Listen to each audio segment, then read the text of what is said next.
is right now alert, oriented, tracking what we're doing, all of our movements. That tells us that she's not in dire need, right?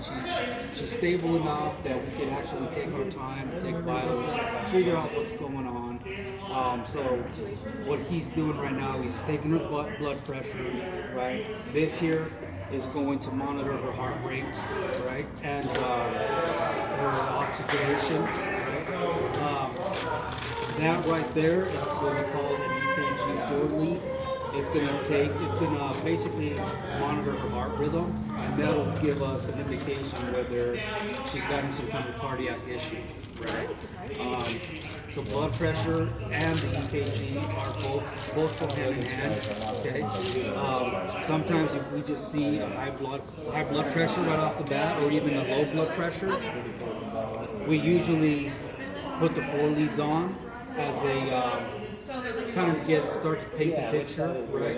Now, if we see something that's peculiar, then we'll go into more in depth, and we'll do what's called a 12 lead, right? And a 12 lead consists of more leads around her left chest area, and that's going to take an even clearer picture of her heart activity, right? This is just like monitoring what her blood's doing. What blood pressure is, and it's kind of like a not so in-depth kind of cardiac rhythm.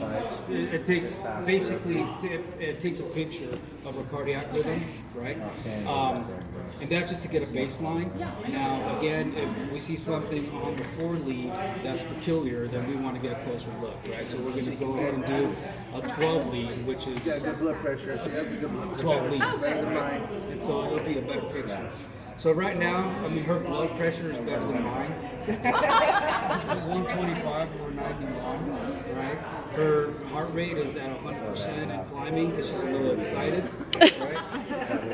And her O2 sats are 98 on room air is what we call it, because we're relying on oxygen, Oh, right? that's the oxygen and Right. that's the all oxygen. What do you call it? 98 on Room air, Room air. right? Because it's just outside air. We don't have her on any O2.